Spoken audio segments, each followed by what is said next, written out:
Hey everyone, welcome back to OCD Recovery's YouTube channel. Today I want to talk about some of the common pitfalls and traps that many younger people, but all ages nowadays, fall into when it comes to dating with ROCD and perfection with dating apps, and why we have to be careful with all the misinformation and just things on social media with really bad titles. 5 ways to know if someone's a narcissist. As I always say, 6 ways to know if you love this person or not. None of this stuff has any real backing whatsoever, and it's all hearsay and subjective. And the problem isn't the feeling itself, it's your belief about why you should be feeling these feelings in certain situations. Oh, when I kissed them on our anniversary, I didn't feel in love. That's a definite sign that they're not the one for me. This is all, you know, we went back 25 years before the invention of the internet. We'd have a lot more substantial potential meaningful relationships because we weren't being thrown in multiple directions from all this very low frustration tolerance. It doesn't mean you can't prefer certain things, but it's gotten so out of control. Before I go any further, please subscribe, hit that like button down below. Always reach out to Phil at OCDrecovery.com. Don't suffer in silence. We can help you. We have all lived extreme, severe, chronic OCD for years. Coming out the other side, very hard to understand OCD, how it operates. If I go in the relationship OCD forums, everything is reassurance. Everything.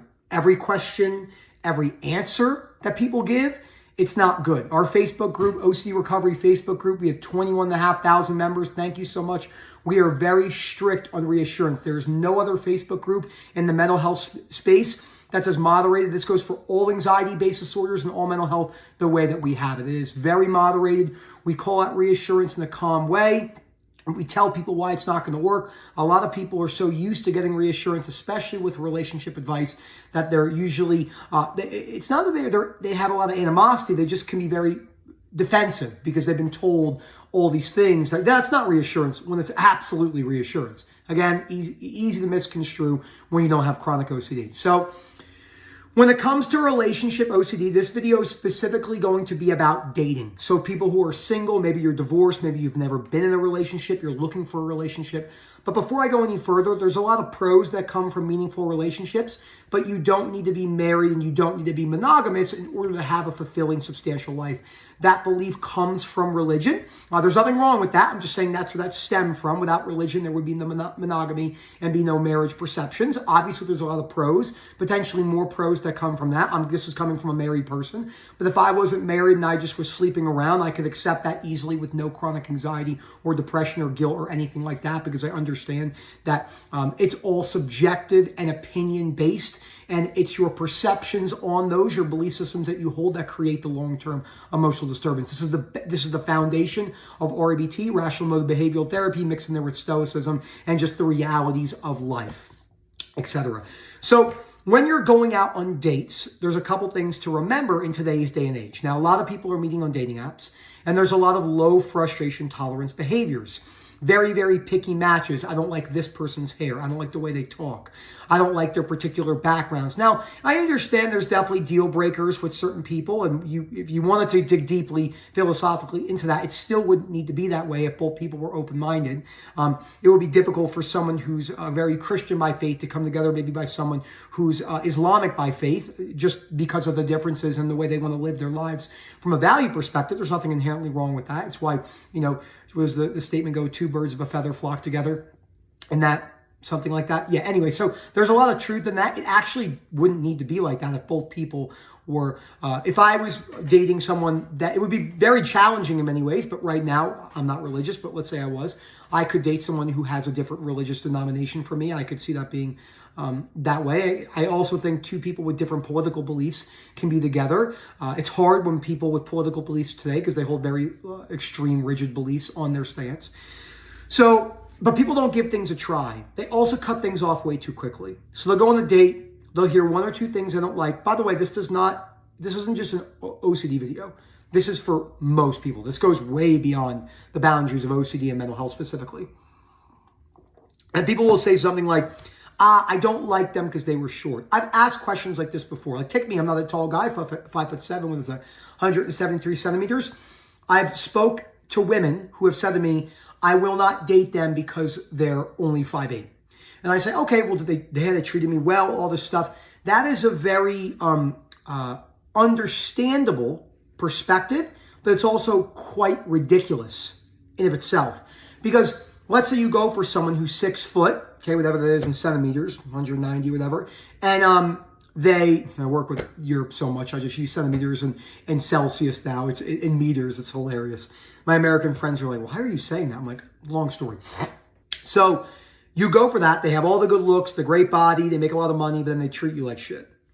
This happens a lot, and then they wonder why they can't have a meaningful relationship. It's hard to also have a substantial, meaningful relationship if both people are not working on it, but it doesn't mean that you can't stay in a relationship where the other person isn't willing to work on certain things. Again, no one wants to hear that because there's a lot of stuff. Both people have to be on the same page about everything. That's certainly not true. Me and Erica are on very different pages on a lot of things. I think consequences in society and raising of kids, we see things a little bit differently. We don't have the same political views on certain things. What else? Money, the way we spend money, what we like to spend money on, why I don't see a lot of purpose in spending money on particular things, and where she sees them as like, no, I want to spend money on this, and vice versa, etc. I'm sure she doesn't like when they go to Ultra Miami every year and spend a couple thousand, which I'll do for the rest of my life anyway, because I love music festivals. So this idea that you're supposed to agree on everything is a big problem.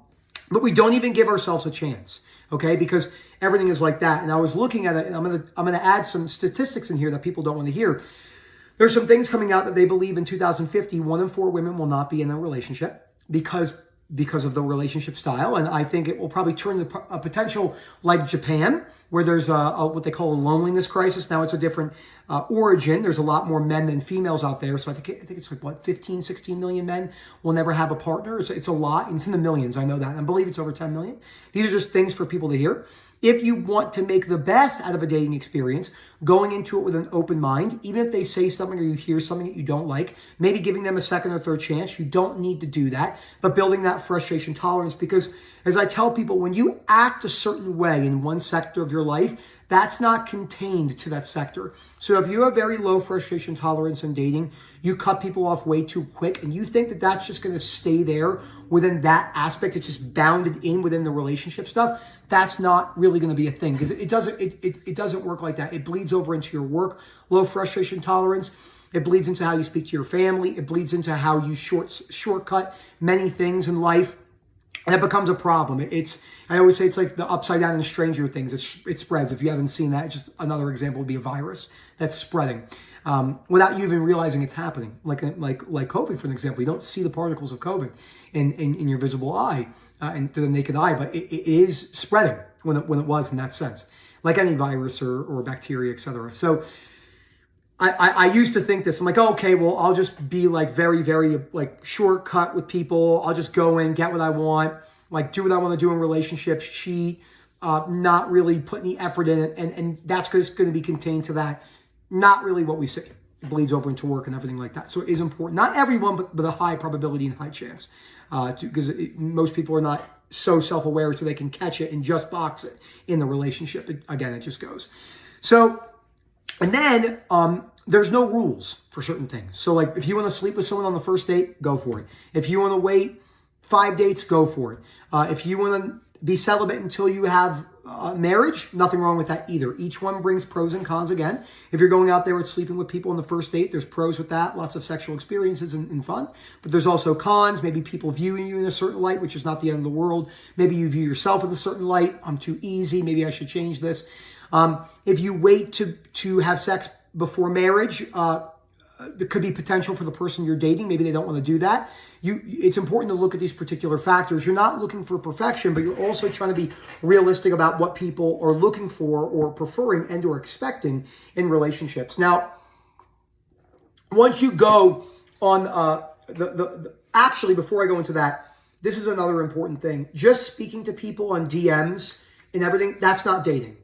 That's not dating. That's still a form of isolation in many ways. You're really not communicating. Why do people get away with stuff on social media, for an example, right? Politics is a great example. You could tell someone to fuck off and you could say something very mean without ever meeting that person.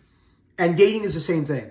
It's much harder from the social anxiety standpoint to meet someone in person and be vulnerable than it is to be like, ooh, I think you're really cute. It's a lot harder to look someone in the face, whoever you're into, and saying, hey, you look really good today. Wow, you look amazing. People just get the jitters even doing that. When you do that, when there's a screen in front of you, again, it's part of the way the world is, but moving to an in-person dating scenario, whether it's walk around the park, coffee, dinner date, whatever. But then there's all these other rules too. You know, like I can't cover everything, but who pays for the first date, etc. Oh, he didn't pay. He wanted to split the bill. I'm never seeing him again. Well, he's not dating you. He doesn't owe you anything, right? And vice versa. Girl to guy. You know, oh, she didn't sleep with me the first date. She doesn't need to do that. You know what I mean? And those are just two basic examples that popped in my mind of things I've heard recently. So accepting those things and trying your best to make the most out of those first couple dates. Again, you don't have to, we're not saying you have to meet one person, stick with them forever. It's the quickness of it, okay? There's a lot of things that Erica does not like that I do. There's certain things. There's a lot of things I don't like, you know, maybe not a lot, but there's definitely things that she does that I don't particularly like. But I still love her unconditionally, and we have a great relationship and a very good bond. But I'm not looking for that bond.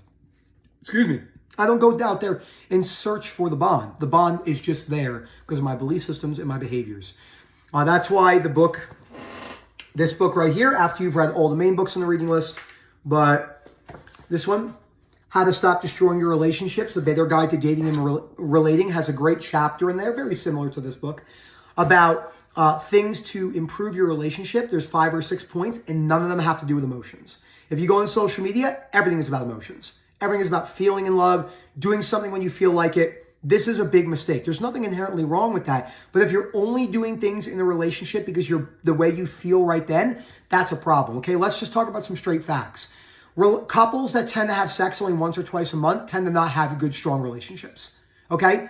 A lot of things I disagree with Jordan Peterson. I'm sure a lot of things he would disagree with me on in certain ways. But one thing I really like what he said with him and Tammy was that one of the things that helped their relationship, even in their 50s, or I think they're in their early 60s, was scheduling, not like maybe on the calendar, but saying, hey, we're going to try to have romantic intercourse twice a week.